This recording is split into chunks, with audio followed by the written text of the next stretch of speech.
Dear friends, அனைவருக்கும் வணக்கம். வாழ்க வையகம், வாழ்க வளமுடன். Hard work never fails. இன்றைக்கி நம்மளுடைய ஃபார்மசி அப்டேட்டில் நாம் டிஸ்கஸ் பண்ண டாபிக் என்ன அப்படின்னா, ஒரு டைம் ஜிபேட் எக்ஸாமினேஷனுக்கு அப்பியர் ஆனோம் அப்படின்னா ஃபர்தராக அகைன் அப்பியர் ஆகலாமா அப்படின்னு சொல்லி ஒரு நண்பர்கள் கேட்டிருந்தாங்க. அதற்கு நமக்கு நம்மளுடைய என்டிஏ நேஷனல் டெஸ்டிங் ஏஜென்சி ஜிபேட் அவங்க தரப்புல இருந்து என்ன விளக்கம் கொடுத்துருக்கான்னு சொல்லி பார்க்கலாம். There is no restrictions on the number of attempts that a candidate can give to appear for the GPAT entrance examination. So number of attempts நம்ம எவ்வளோ நாள் நம்ம ஜிபேட் எக்ஸாமினேஷன் எழுதிக்கலாம், எத்தனை டைம் வேணாலும் எழுதிக்கலாம், அதுக்கு வந்து லிமிடேஷன் கிடையாது. However there is a lower age limit to appear for the exam. So age limit வந்து நம்ம ஏற்கனவே பார்த்துருந்தோம், 18க்கு மேலே இருக்கணும்னு சொல்லிட்டு. Candidate not less than 17 years of age can apply for the GPAT exam. 17க்கு அதிகமாக இருக்கணும்னு சொல்லியிருக்கிறாங்க. The GPAT 2024 application process is generally conducted for a period of 30 days. The GPAT 2024 registration process will be organized online at the official NTA GPAT admission portal.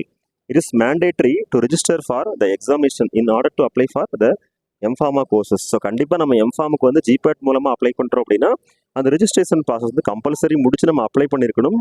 Hall ticket download பண்ணி examination எழுதி GPAT qualify ஆகி அந்த GPAT qualify ஆன order நமக்கு இருக்கணும் அப்படின்னு சொல்லியிருக்கிறாங்க. So dear friends, நம்ம இதில் சொல்லக்கூடிய இன்ஃபர்மேஷன் என்ன, ஒரு கன்க்ளூஷன் என்ன அப்படின்னா, ஜிபேட் எக்ஸாமினேஷன் அப்பியர் ஆகிறதுக்கு லிமிடேஷன்ஸ் கிடையாது. எத்தனை தடவை வேணாலும் நம்ம எக்ஸாமினேஷன் எழுதலாம். நம்ம ஏற்கனவே ஒரு டைம் எழுதிட்டோம் அப்படின்னா ஃபர்தராக எக்ஸாம் எழுதிக்கலாம். மற்ற ஒரு சில எக்ஸாமினேஷனுக்கு வந்து லிமிடேஷன் இருக்கும், இத்தனை அட்டம்ப்ட்ஸ் தான் இருக்கும். ஆனால் ஜிபேட்டுக்கு வந்து ஏஜ் ரிலாக்ஸேஷன் மினிமம் 18 ஏஜ் கம்ப்ளீட்டாக இருக்கணும். மேக்ஸிமம் ஏஜ் லிமிட் கொடுக்கல, என்டே தரப்புல இப்போதைக்கு கொடுக்கல. இன்னும் ஃபியூச்சரில் ஏதாவது கொடுக்காங்கன்னு சொல்லி பார்க்கலாம். ஸோ ஏஜ் ரிலாக்ஸேஷன் மேக்ஸிமம் கொடுக்கல. அதே மாதிரி எக்ஸாமினேஷன் எழுதுறதுக்கு கண்டிப்பாக 17 years கம்ப்ளீட்டாக இருக்கணும்.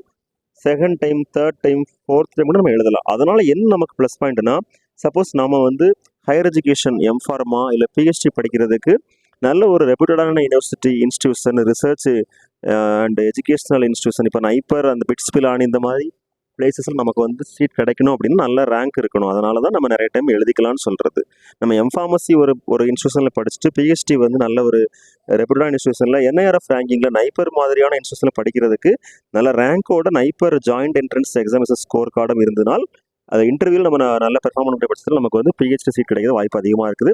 அது மட்டும் இல்லாமல் research associate, research assistant, JRF, SRF போஸ்டிங்லாம் போகிறதுக்கு ஜிபேட் மார்க்ஸ் ஹெல்ப்ஃபுல்லாக இருக்கும். இண்டஸ்ட்ரியில் R&D ரிசர்ச் லைனில் போகும்போது இதுக்குன்னு தனியாக நமக்கு எக்ஸ்ட்ரா சேலரி அது நமக்கு கிடைக்கும் ஜிபேட் குவாலிஃபை ஆகிற பட்சத்தில். இதுதான் நம்ம வந்து ஜிபேட் எக்ஸாமினேஷன் எழுதுறதுடைய பெனிஃபிட்னு சொல்ல முடியும்.